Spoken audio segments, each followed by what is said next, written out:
क्या है ये? गरीबी। गरीबी क्या है? आप अपनी भाषा में बताएंगे कि गरीबी, इसको निर्धनता भी कहते हैं। क्या कहते हैं? निर्धनता। इंग्लिश में क्या कहते हैं? पॉवर्टी। ये क्या होता है बता सकते हैं आप लोग? तो गरीबी नहीं बता सकते। अरे सर, जो मतलब वो सामान्य स्तर से भी जो लोग नीचे आते हैं, हाँ, जैसे हाँ। लोग जनरली लाइफ स्पेंड करते हैं, उससे भी तो नीचे आते हैं, उससे गरीबी। देखिए, इसने बताया, क्वेश्चन बहुत अच्छे किया आपने, बहुत अच्छा बताया। देखिए, ऐसे लोग जिनकी जो है, जो अपनी, जिनकी आय क्या होती है? निम्न होती है। जिनकी आय क्या हो? निम्न हो। अब जिसकी आय निम्न होगी वो बहुत सारी चीजों को नहीं पूरा कर पाएंगे। जैसे अच्छी चिकित्सा नहीं ले पाएंगे, अच्छी शिक्षा नहीं ग्रहण कर पाएंगे, है कि नहीं? अच्छी चीजें खा पी भी नहीं पाएंगे। तो देखिए, खाना पीना तो सब लोग कर लेते हैं, लेकिन कुछ अच्छी चीजें होती हैं, जैसे विटामिन होते हैं। विटामिन कुछ फलों में मिलते हैं। अब फिर फल मान लीजिए सेब जो है 200 रुपए किलो बिक रहा है, तो जो निम्न आय वाला है वो सेब ला पाएगा? तो उसको गरीब समझा जाएगा।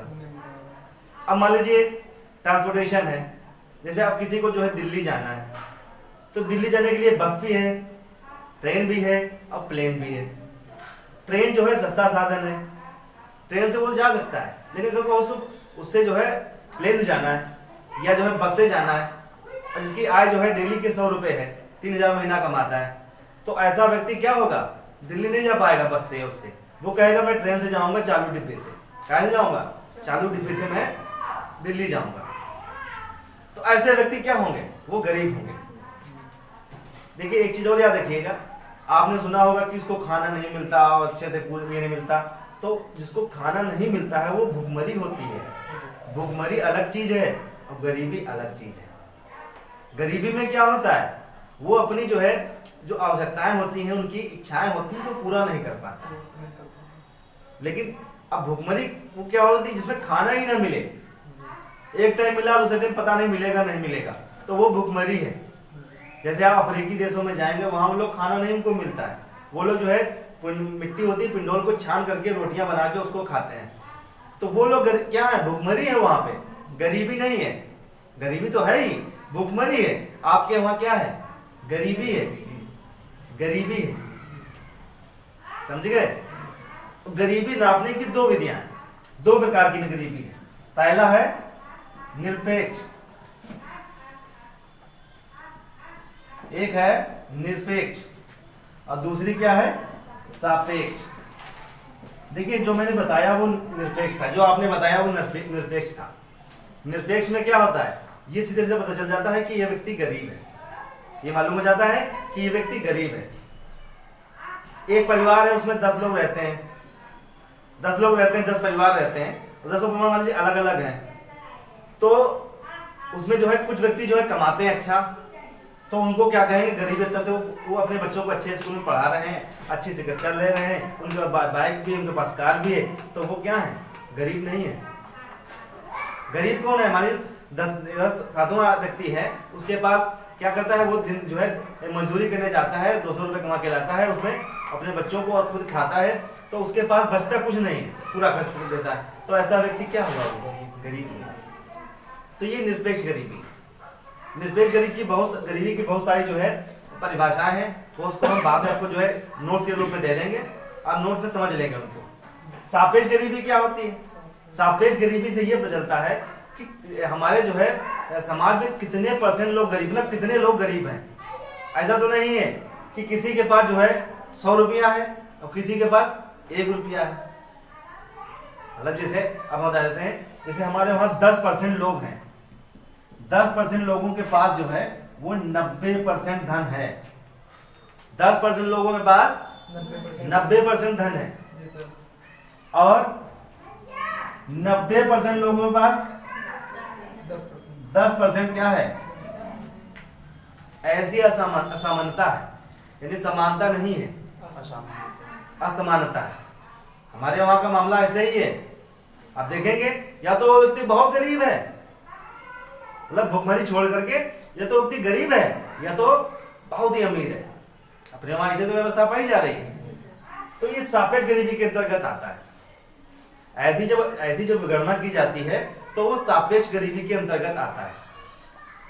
सापेक्ष गरीबी को पता करने के लिए जो है कई अर्थशास्त्री आए, उन्होंने क्या बताया, अपना एक जो है सिद्धांत दिया, सिद्धांत के द्वारा बताया कि इस सापेक्ष गरीबी ऐसे जो इनके बीचों की जो असमानता है वो ऐसे प्रदर्शित की जाती है। उसमें से एक जो है व्यक्ति आते हैं, वो अर्थशास्त्री है, उनका नाम है लॉरेंज। क्या नाम है? लॉरेंज नाम है। अभी दिखाता हूं मैं इनको कि उन्होंने कैसे जो है, ये है लॉरेंज, सर लॉरेंज, ये जो है अर्थशास्त्री है। क्या है ये? अर्थशास्त्री है। क्वेश्चन ये जो है पेपर में जरूर आता है, आता बहुत है, इसीलिए मैं इसको जो है खास करके मैं गरीबी जो है निर्धनता आपके सामने लाके लेकर आया हूं। उसके बाद बैंकिंग बताऊंगा, बैंकिंग में भी बहुत क्वेश्चन आते हैं। तो लॉरेंज जो है, इसको जो है लॉरेंज साहब ने, जो ये कौन थे, ये अर्थशास्त्री थे, इन्होंने वक्र को बनाया। क्या बनाया उन्होंने? वक्र। वक्र मतलब समझते हो? अभी समझ जाओगे। इन्होंने एक सिद्धांत दिया, ये इन्होंने बताया, इन्होंने लिखा जनसंख्या और यहां पे लिखा प्रति व्यक्ति आय, या आय लिख दीजिए, सॉरी, हम यहां पे आय लिखे देते हैं। इन्होंने एक लाइन को खींचा, इस लाइन का नाम इन्होंने दिया आदर्श रेखा। क्या दिया? आदर्श रेखा। यहां पे 10 मान लेते हैं, यहां पे 50 मान लेते हैं, यहां पे 100 मान लेते हैं। चलिए 100 यहीं तक मान लेते हैं, यहीं तक रखिए, बहुत लंबा हो जाएगा फिर। यहाँ के ऊपर 10 है, यहाँ के ऊपर 50 है, यहाँ के ऊपर 70 मान लेते हैं, यहाँ पे 90 मानते हैं, यहाँ पे 100 मानते हैं। इन्होंने बताया कि ये जो आदर्श रेखा है, अगर इस हिसाब से किसी भी देश की जो है जो आय है लोगों में बटी होगी तो गरीबी वहां पे जो है आय की विषमता नहीं होगी। जैसे 10% वाले व्यक्तियों को 10% यहाँ पे मिल रहा है, यहाँ से लेन मानेंगे 10% जो है उनके पास धन है, 10% लोग हैं यहाँ पे, तो 10% क्या है, बराबर बैठ रहा है, बराबर आ रहा है। ये आदर्श रेखा है। आदर्श रेखा क्या दर्शाती है?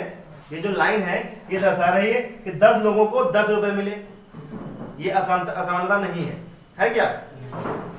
फिर कह रहा है ये 50 लोग हैं और इनको 50 मिला, ये भी देखिए असमानता नहीं है, क्योंकि इसका जो बिंदु है वो ये है कि नहीं, लाइन से बाहर न जाए। फिर देखिए वो कह रहा है ऐसे मैंने 100 है तो 100 व्यक्तियों को ये 100 मिल रहा है, यानी यहाँ पे असमानता नहीं दिख रही है। ये अगर आदर्श रेखा के हिसाब से देखेंगे ऐसा होना चाहिए, पर ऐसा कभी किसी देश में नहीं होता, वो अमेरिका में भी नहीं होता, इंग्लैंड में भी नहीं होता, कहीं भी नहीं होता। ये जो रेखा है ऐसा नहीं होता, लेकिन होता कैसे?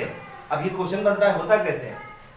अगर इस तरीके से हो तो वहां पे आय की कोई असमानता नहीं होगी, वहां पे आय की कोई असमानता नहीं होगी, होता ऐसे है। अब देखिए ये जो 10% है वो कितने लोगों को मिल रहा है? यहाँ के ऊपर देखेंगे, इसको लाइन से मिलाते हैं, कितने लोगों को मिल रहा है? 5%। 10 रुपए जो 10 वाले लोग हैं उनको केवल 5 रुपए मिल पा रहे हैं। असमानता दिख रही नहीं दिख रही? अब आगे देखते हैं 50 वाले में कहाँ बनना है, यहाँ पे बनना है बिंदु। अब 50 वालों को कितना मिल रहा है? 10 या 15% मिल रहा है, यानी 50 जो व्यक्ति हैं उनको कितने मिल रहे हैं? 15 मिल रहे। असमानता समझ में आ रही नहीं आ रही? ये असमानता है, यानी उसमें कोई समानता नहीं दिख रही है। समानता तो यहाँ से दिख रही है कि इतना 50 यहाँ पे है तो 50 इनको भी मिल रहा है, लेकिन यहाँ पे जब 50 है और मिल किसको कितना रहा है? 15 या 20 मिल रहा है, मतलब 20 मान लेते हैं, वो 20 रुपए उसको पा रहे हैं, 50 लोग केवल 20 रुपए पा रहे हैं। ऐसे ही 100 में भी देखो, मान लीजिए 100 यहाँ पे बस 100, देखिए 100 जो होगा वो लगभग बराबर ही बैठता है। बीच में 70 उत्तर आते हैं, हम 70 मान लेते हैं। 70 देखिए, ये 70 हम मानते हैं, तो 70 देखो कहाँ पे जा रहा है?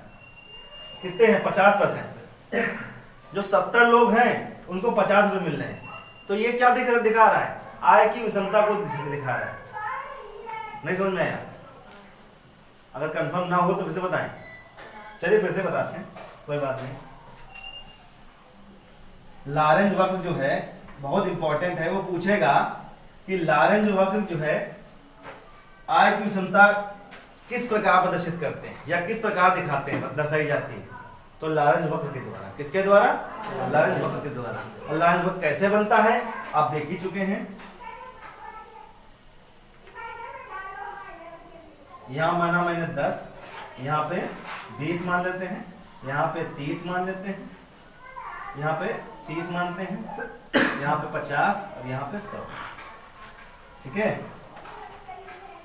यहाँ के ऊपर 10, फिर यहाँ पे 20 और यहाँ पे 30, यहाँ पे 50 और यहाँ पे 100 मानते हैं। इन्होंने बताई थी आदर्श रेखा होती है। आदर्श रेखा जो होती है इस हिसाब से देश होना चाहिए। इस हिसाब से क्या होना चाहिए? देश होना चाहिए। लेकिन इस तरीके से ना होकर के आय की क्षमता को दर्शा दिया जाता है। ये आय की क्षमता होती है। किसी भी देश की आय की क्षमता इस प्रकार दिखाई देती है। क्यों?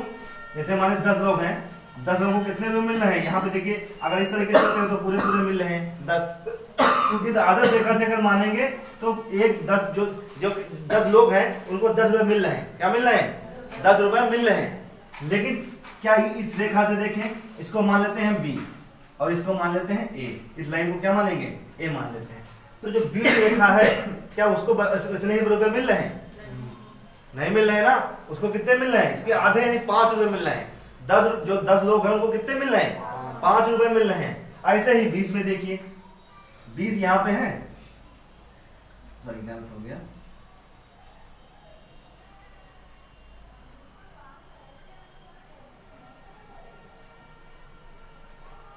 यहां मान लीजिए 15 है ना।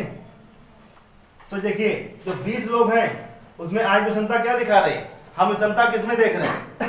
इस वाली लाइन में देखेंगे। ये तो आदर्श रेखा है, उससे कोई मतलब नहीं है। ऐसा इन्होंने कहा इस तरीके से अगर हो, जो आदर्श रेखा है इस तरीके से अगर हमारा जो है मतलब हमारे देश में अगर चले तो कोई विषमता नहीं होगी। विषमता कब दिखेगी? इस तरीके से। अब 20 लोगों को कितने रुपए मिल रहे हैं? 15 रुपए मिल रहे हैं। कितने मिल रहे हैं? 15 12 मान लीजिए, क्योंकि यहाँ पे बिल्कुल बराबर तो नहीं, लेकिन 12 में मान लीजिए कि 20 लोगों को कितने मिल रहे हैं? 12 रुपए मिल रहे हैं। और जबकि मिलने कितने चाहिए थे? 20 मिलने चाहिए थे। अगर 20 मिलते तो यहाँ पर क्या होता? विषमता नहीं होती। विषमता नहीं होती है नहीं।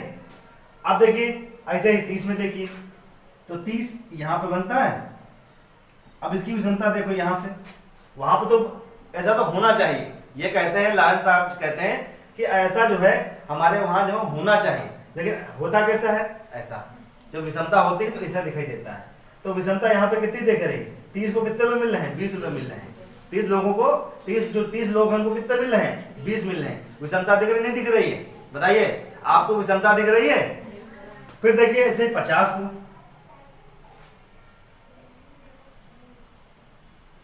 यहां देखिए, यहां मान लीजिए 35। ठीक है, अब ये जो 50 रुपए जो कर रहा है, जो 50 व्यक्ति हैं, क्या उनको 50 पूरे मिल रहे हैं? क्यों? कितने मिल रहे हैं आप बताइए? अरे मैंने 40 मिल रहे हैं, 40 बनाए थे, 40 मिल रहे हैं। कितने मिल रहे हैं? 40 मिल रहे हैं। मिल रहे हैं नहीं मिल रहे हैं? तो ये विषमता को दर्शा रहा कि नहीं दर्शा रहा? ऐसे 100 में देखिए, 100 को तो बराबर होता है, उससे कोई दिक्कत नहीं। पर इस तरीके से जब हम देखेंगे बना करके, जो आदर्श रेखा है उससे जितनी भी दूरी बढ़ेगी, इस आदर्श रेखा जितनी भी दूरी जो है इस वास्तविक रेखा की बढ़ेगी, वो विषमता को दर्शाएगा। क्या दर्शाएगा? विषमता को दर्शाएगा। और विषमता यहाँ पे, अब ये बात क्लियर हो गई नहीं क्लियर हो गई? बताइए, अगर ना क्लियर हो फिर बताओ, फिर बताएंगे। हैं? तो अब ये पूछेगा कि लॉरेंज वक्र जो है वो क्या काम करता है, क्या कार्य करता है। ये प्रश्न बनता है तो क्या बताएंगे आप लोग? आय की विषमता को बताता है। क्वेश्चन आएगा कि लॉरेंज वक्र का क्या कार्य है, तो आप क्या बताएंगे? आय की विषमता को दर्शाता है। अच्छा, और आगे चलते हैं। तो ये समझ में हो गया? बिल्कुल बनाएंगे, इसको बना लेंगे। हाँ चलिए, अच्छा हम उस पर डलवा देंगे। हमारा चैनल भी है, उस चैनल को भी देख लेंगे। अगर भाई रिकॉर्डिंग चल रही है, आप उस पर देख लेंगे या ग्रुप पे भी डाल देंगे। ठीक है, चलिए आगे चलते हैं।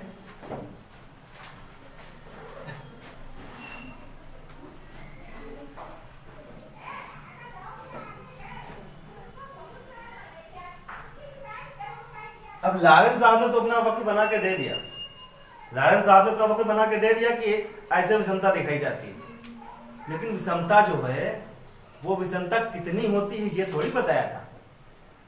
ये विषमता कितनी होती है इसको इन्होंने नहीं बताया था। तब इन्होंने क्या किया, तब दूसरे जो है शास्त्री आए, उनका नाम था सर गिनी, 1912 में। कब आए? और लॉरेंस साहब 1905 में आए थे, याद है? तो इसको आप जो हमारी वीडियो कैसे देखेंगे? सर से बात कर लेंगे, सर पूछेंगे। चलिए ठीक है। अभी सर से फिर नमस्ते सर। सर नमस्ते। 1912 में गिनी साहब आए। इन्होंने क्या किया? इसी का सहारा लिया, लॉरेंस साहब का ही सहारा लिया। क्या लिया? लॉरेंस साहब का ही वक्र को सहारा लिया, इन्होंने इसी को सहारा लिया। मैंने बताया था यहाँ पे जनसंख्या है, क्या है, और यहाँ पे है आय की विषमता दिखाई जा रही है। आय यहाँ पे मान लेते हैं 10 है, यहाँ पे मानेंगे 10 है, यहाँ पे 20 है, यहाँ पे 30 है, यहाँ पे 50 है, और यहाँ पे मान लीजिए 100 है। ऐसे यहाँ पे 20 है, 30 है, 50 है और 100 है। ठीक है, ये आधा से खा इन्होंने वही चीज मानी। सहारा देखिए वक्र यही नहीं का था लॉरेंस साहब का, लेकिन विषमता इन्होंने बताई। विषमता कितनी होती है इन्होंने बता दिया। कैसे बताया इन्होंने? देखिए लॉरेंस साहब ने क्या किया था, इन्होंने बताया कि जो है विषमता ऐसे दिखाई जाती है। जैसे 10 लोगों को 10 रुपए मिल रहे हैं, 10 लोगों को 10 रुपए मिल रहे हैं, नहीं मिल रहे हैं। उनको कितने मिल रहे हैं? 5 रुपए मिल रहे हैं, मान लीजिए, नहीं मिल रहे हैं ना, ऐसे उन्होंने बताया। लेकिन जब गिनी साहब आए, सर गिनी साहब 1912 में आए, तो उन्होंने क्या किया, इस क्षेत्र को इन्होंने ए माना, इसको इन्होंने बी माना। इसको जो अंदर का क्षेत्र दिख रहा है इसको कहेंगे क्षेत्रफल। ये जो विषमता की रेखा है इसके अंदर क्या किया, इसको इन्होंने क्षेत्रफल मान लिया। क्या मान लिया? अब इसके अंदर ये जो दिख रहा है आपको, इसके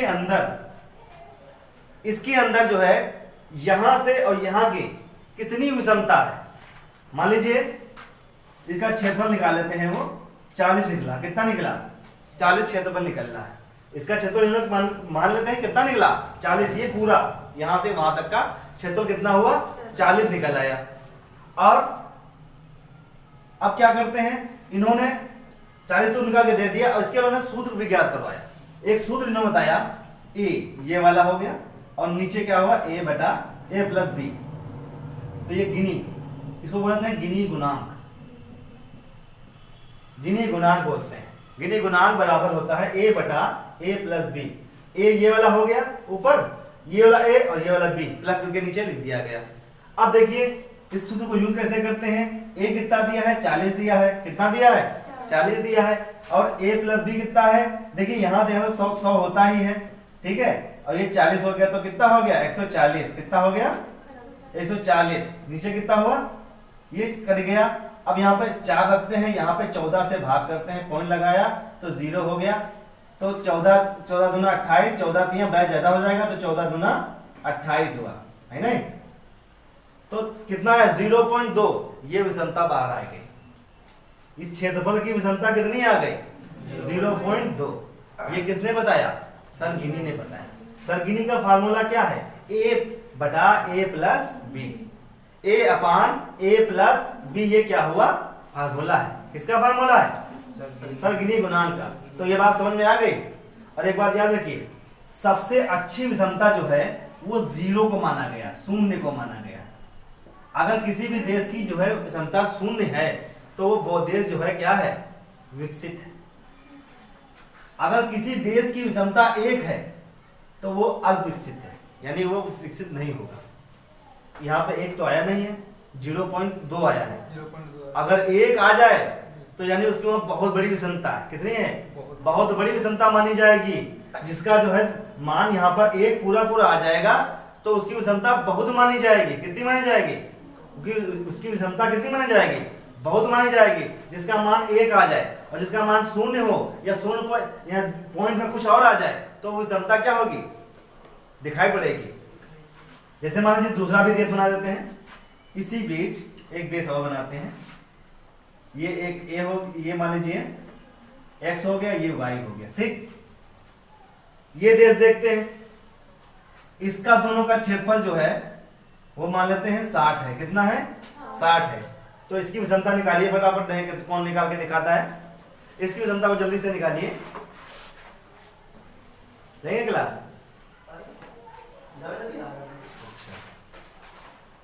निकालिए फटाफट। इस y देश की, जो y देश की विषमता को निकालिए। क्षेत्रफल मैंने बता दिया है 60 है। क्षेत्रफल कितना है? 60 है। देखते हैं पहले कौन निकालता है विषमता को।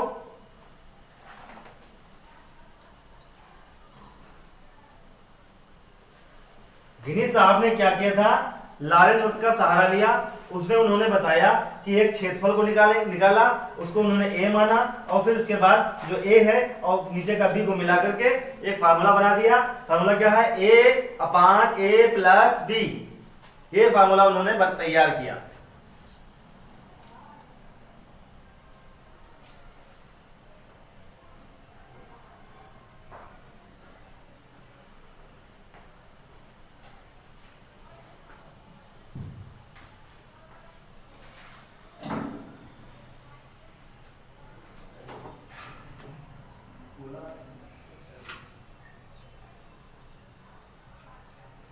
नहीं निकल पाए? 0.003 0.003। अच्छा, अभी बताओ इन दोनों में जो है विषमता किसकी निकल लगी ज्यादा? आप बताइए। इस देश की निकली है एक्स वाले की या वाई वाले की? विषमता सबसे ज्यादा किसमें है? वाई वाले में। हाँ? ए वाले की, ए वाले की एक्स वाले की निकली। क्यों? वहां पे 0.2 है और यहाँ पे 0.02 है, 3 है, 0.3 आया है। तो यानी इसकी विषमता क्या है? कम है, और इसकी विषमता ज्यादा है। बात क्लियर हो गई? नहीं आई क्लियर समझ में? तो अब ये किसका है?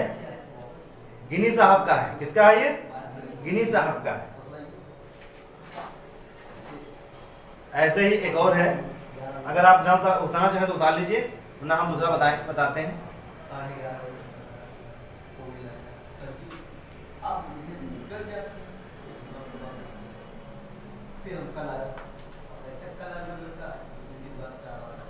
अब ये तो पुराने हो चुके थे, अब कुछ नए रूपों में आए। तो है कुंजत साहब। ये कुंजत साहब हैं। इन्होंने क्या बताया, ये अपना भी एक लेकर आए, इन सबको हटा दिया, इसको जो है खत्म कर दिया गया। एक नया वक्र तैयार हुआ। नया वक्र क्या हुआ? यहाँ भी 10 मानते हैं, यहाँ 20 मानते हैं, यहाँ 40 मानते हैं, यहाँ 50 और ऊपर मानिए 100। ऐसे यहाँ पे 10, यहाँ पे 20, यहाँ पे 30, यहाँ पे 50, यहाँ पे 100। इन्होंने क्या बताया? कुंजत साहब ने बताया क्या? चलिए इसको फिर हम बाद में बताते हैं कल, ठीक है? आज यहीं पर हम रखते हैं अपनी क्लास को।